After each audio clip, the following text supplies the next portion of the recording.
Hello students, welcome to my YouTube channel Sushma Rajgupta. हम लोग करें BCom first semester financial accounting. ठीक है, आज हम नया चैप्टर शुरू करने जा रहे हैं, दैट इज रॉयल्टी अकाउंट। तो सबसे पहले रॉयल्टी होती क्या है। ठीक है, कोई भी पर्सन है, उसके किसी भी चीज़ पे स्पेशल राइट्स होते हैं। जैसे एक लैंडलॉर्ड है, ठीक है, लैंडलॉर्ड की अपनी ज़मीन है, उसकी अपनी माइंस है, तो उसका माइंस पे क्या हुआ, पोजेशन हुआ, उसका माइंस पे क्या हुआ, राइट हुआ। ठीक है, इसी तरह कोई एक पर्सन है, उसने कुछ नया इन्वेंट किया। अब जब उसने इन्वेंट किया तो उसका क्या होगा, पेटेंट होगा, अपना एक पेटेंट होगा। इसी तरह कोई राइटर है, उसने कोई बुक लिखी है, उस पे उसका क्या होगा, कॉपीराइट होगा। अब इन लोगों का अपना इन चीज़ों पर स्पेशल राइट है, जिसे वो खुद यूज़ कर सकते हैं ना, क्योंकि उनकी चीज़ है, वो यूज़ कर सकते हैं। बट वो चाहे तो अपना राइट किसी और पर्सन को यूज़ करने के लिए दे सकते हैं। अगर वो अपना ये राइट किसी दूसरे पर्सन को यूज़ करने के लिए देते हैं तो उसे कहते हैं एग्रीमेंट बिटवीन टू पर्सन। ये जो एग्रीमेंट होगा, ये रॉयल्टी का एग्रीमेंट होगा, इसे रॉयल्टी एग्रीमेंट कहा जाता है। अगर दो पर्सन ऐसा कोई एग्रीमेंट करते हैं तो वो पर्सन जिसका चीज़ का पोजेशन है या राइट है, जो अपना राइट किसी को दे रहा है, he is known as lessor और लैंडलॉर्ड और पेटेंटर। ठीक है, पेटेंटर। ठीक है जी, क्यों? क्योंकि वो चीज़ उसकी है, उस पे सिर्फ उसी का राइट है। अब जिसको राइट दिया जाता है, who take over the right, जो उस राइट को टेक ओवर कर रहा है, he is known as lessee और पेटेंटी। ठीक है, अब जिसने उस राइट को यूज करना है, ठीक है ना, वो राइट को यूज करके कोई ना कोई बेनिफिट भी लेगा, पर राइट तो इसका था। ठीक है, यूज ये कर रहा है कौन, लेजी। ठीक है, तो उस केस में अब ये जो लेजी है, वो उस राइट को यूज करने के बदले कुछ ना कुछ लैंडलॉर्ड को पे करता है। लैंडलॉर्ड को जो वो पे कर रहा है, that is known as royalty. Royalty is a payment made by the lessee to the landlord for the use of his special rights. Point clear है? हर एक पर्सन के अपने पास किसी चीज़ का स्पेशल राइट होता है। जैसे लैंडलॉर्ड के पास उसकी माइंस है, ठीक है ना, क्वेरीज हैं। उसी तरह एक पर्सन जिसने कुछ नया इन्वेंट किया, उस पर उसका राइट है, या कोई राइटर जिसने बुक लिखी है, उस पर कॉपीराइट है। अब वो राइट वो खुद यूज कर सकते हैं या किसी दूसरे पर्सन को दे सकते हैं। अब जो पर्सन को दिया जाता है, he is known as lessee. जो अपना राइट दे रहा है, he is known as landlord. अब लैंडलॉर्ड को लेसी कुछ ना कुछ पे कर रहा है, जो वो पे कर रहा है, that is known as royalty. जैसा कि हम कर चुके हैं, सबसे पहले जब हम डेफिनेशन देंगे तो लैंडलॉर्ड की देंगे। तो लैंडलॉर्ड वो पर्सन है जो अपना स्पेशल राइट किसी दूसरे पर्सन को गिव अप करता है, देता है, he is known as landlord. ठीक है जी, लेजी वो पर्सन है जो उस राइट को यूज कर रहा है। Point clear? राइट को यूज कर रहा है, तो इन दोनों के बीच में क्या होता है, एग्रीमेंट होता है। ये अपना स्पेशल राइट इसको दे रहा है और ये उसके बदले में पेमेंट कर रहा है। वो जो पेमेंट कर रहा है, that is known as royalty. ठीक है, नेक्स्ट डेफिनेशन भी अपनी रॉयल्टी ही है। तो royalty is a periodical payment. Periodical क्या होती है, जो एक फिक्स पीरियड के बाद पे की जाती है। That is based on output, या तो ये आउटपुट पे बेस्ड है या किस पे बेस्ड है, सेल पे बेस्ड है। ठीक है, फॉर किस लिए, for the use of asset. ठीक है जी, ठीक है। तो रॉयल्टी जो है वो माइंस और क्वेरीज के लिए भी होती है, और पेटेंट के अगेंस्ट भी हो सकती है, कॉपीराइट के अगेंस्ट भी हो सकती है। ठीक है। अब रॉयल्टी जो है आगे 3 तरह की है। फर्स्ट आ गई माइनिंग रॉयल्टी। हाँ जी, फर्स्ट क्या है? Mining royalty. माइनिंग रॉयल्टी जो है वो आउटपुट, जो माइंस वगैरह जब हम देते हैं किसी को, ठीक है, रॉयल्टी पे, तो माइंस की जो आउटपुट है उस पर बेस्ड होती है।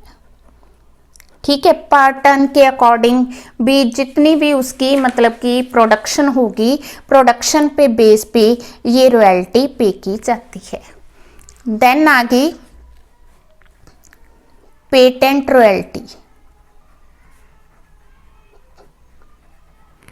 जो पेमेंट रॉयल्टी है ये लेजी किस लिए देता है? पेटेंट राइट को यूज करने के लिए दी जाती है।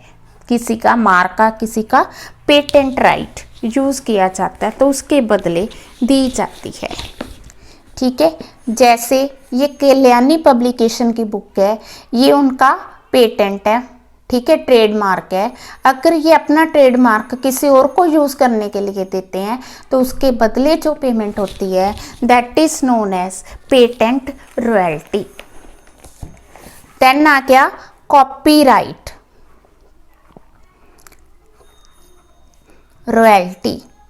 ठीक है, जब कोई भी पर्सन कोई बुक लिखता है, ठीक है ना, राइट करता है, राइटर होता है, तो उसको उन जितनी बुक्स सेल होती हैं उसके बेसिस पे रॉयल्टी पे की जाती है।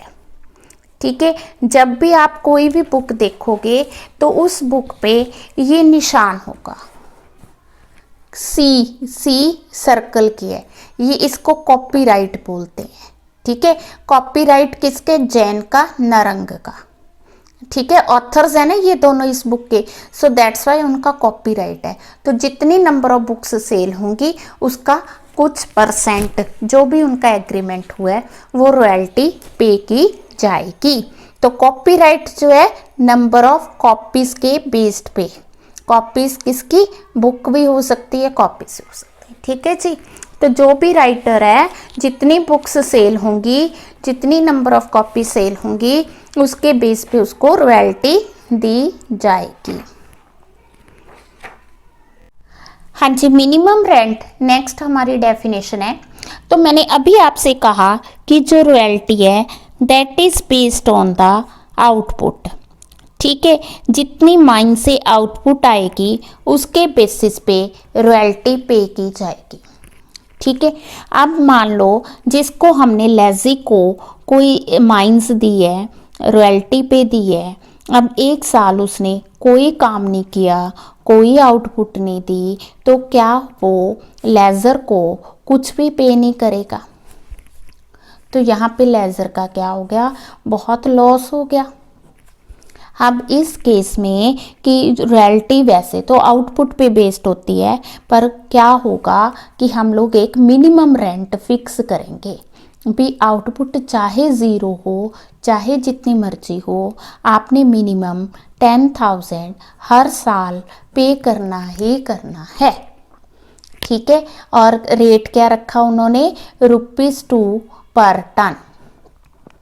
ठीक है, अब मान लो उसने 2018 में प्रोडक्शन की है 4,000 की प्रोडक्शन है, तो वो रॉयल्टी कितनी पे करेगा? 8,000 नहीं, कितनी? 10,000। ठीक है, 2019 में अगर 5,000 की प्रोडक्शन है, आउटपुट है, तो वो रॉयल्टी कितनी पे करेगा? 10,000। यस, 10,000। अगर 2020 में प्रोडक्शन 6,000 है तो क्या वो रॉयल्टी 12,000 पे करेगा या 10,000? तो 12,000 पे करेगा। मतलब मिनिमम 10 देना है। अगर वो आउटपुट ज़्यादा बनती है, उससे रॉयल्टी ज़्यादा बन रही है, तो वो दोगे विच एवर इज मैक्सिमम। ठीक है, 10,000 या actual which ever is more, less नहीं जाना। Point clear?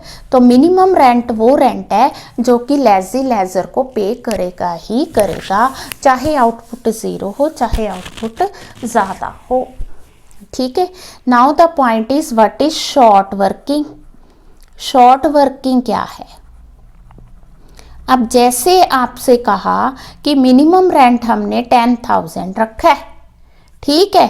2018 में क्या हुआ, 2018 में आउटपुट तो बनती थी 4,000 और रॉयल्टी बनती थी 8,000, बट हमने पे किया कि लैंडलॉर्ड को कितना, 10,000।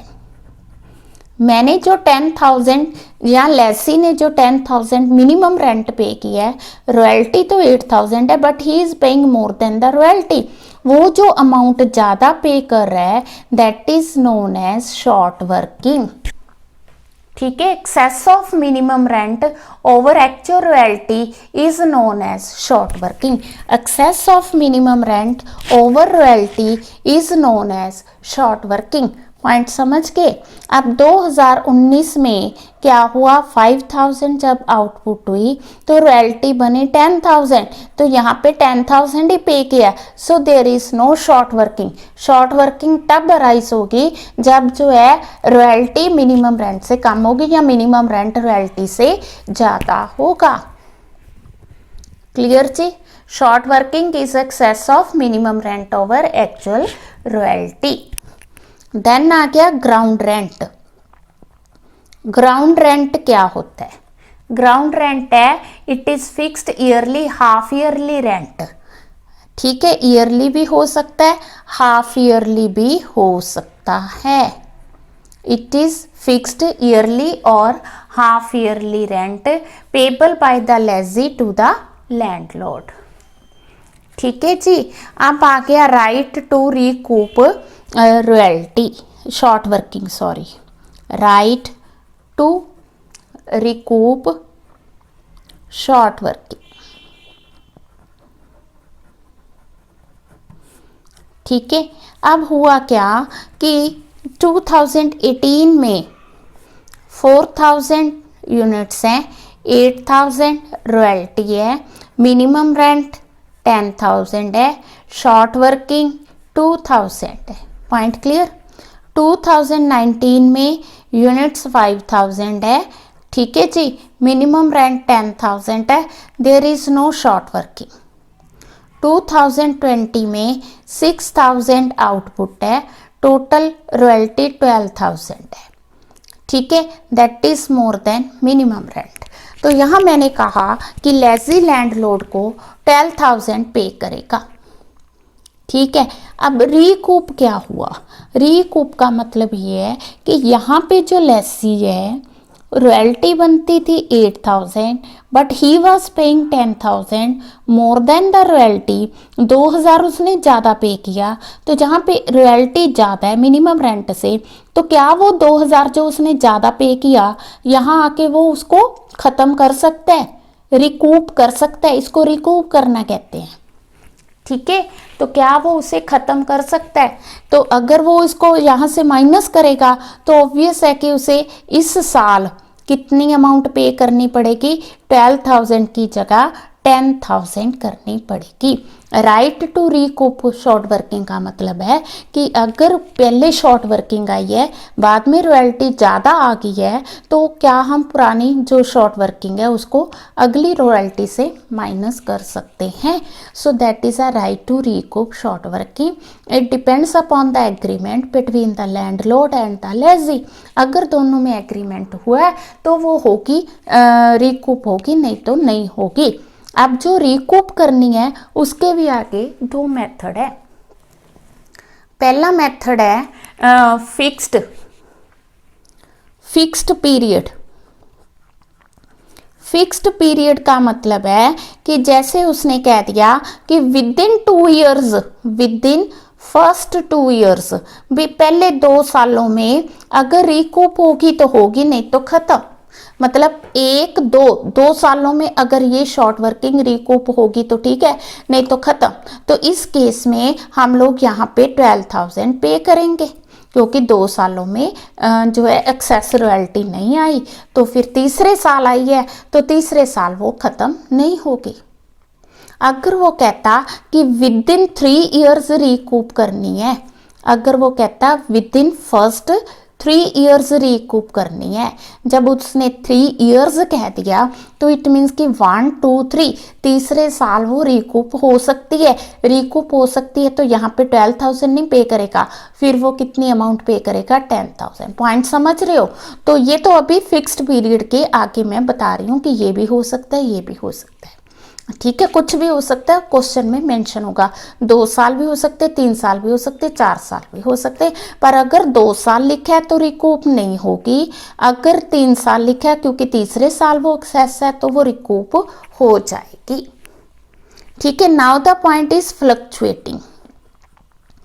फ्लक्चुएटिंग पीरियड में क्या होता है, में वो कहता है कि नेक्स्ट 2 इयर्स, नेक्स्ट 2 इयर्स का मतलब है कि जब भी रॉयल्टी अराइज होगी, जब भी रॉयल्टी अराइज होगी, वो अगले 2 साल में रिकूप हो जाएगी। नेक्स्ट, ये फर्स्ट था, ये नेक्स्ट है, इसमें है फॉलोइंग, नेक्स्ट वर्ड भी यूज हो सकता है, फॉलोइंग वर्ड भी यूज हो सकता है, ठीक है, वो आपको स्टेटमेंट से क्लियर हो जाएगा।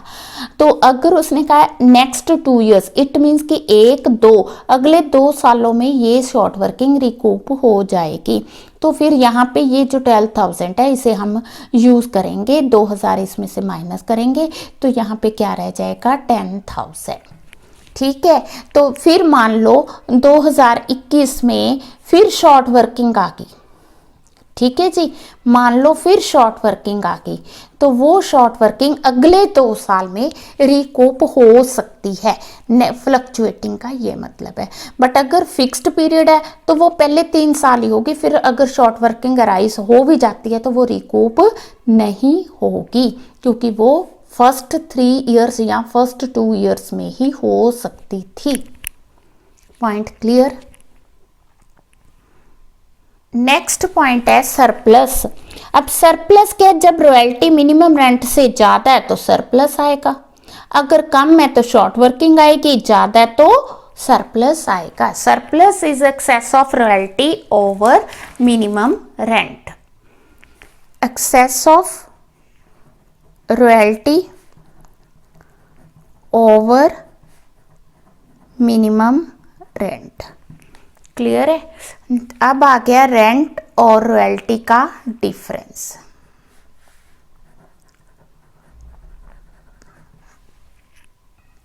हाँ जी, सबसे पहले जो रेंट है ये जो पे किया जाता है सिर्फ टेंजिबल एसेट्स के लिए, ठीक है, जैसे कोई मकान हो गया, दुकान होगी, उसके लिए जो हम पे करते हैं that is known as rent.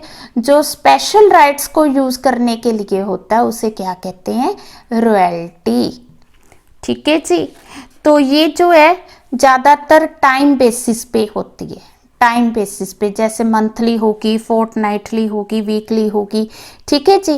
तो पर जो मतलब कि रॉयल्टी है that is based on output, ये आउटपुट पर बेस्ड होती है, ठीक है। इसमें जो अमाउंट है वो फिक्स होती है, चेंज नहीं होती, बट इसमें जो अमाउंट है वो वेरिएबल है, चेंज होती है अकॉर्डिंग टू द आउटपुट, ठीक है। इसमें कोई मिनिमम रेंट का प्रॉब्लम नहीं है, इसमें बस फिक्स रेंट है वही देना है।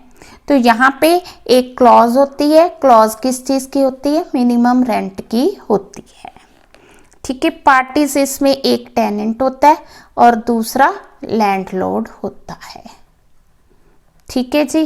The parties are known as, इसमें जो पार्टीज हैं लेसी हो सकती है, पेटेंटी हो सकती है, ठीक है, पब्लिशर हो सकते हैं, तो वो जो है इसकी पार्टीज है।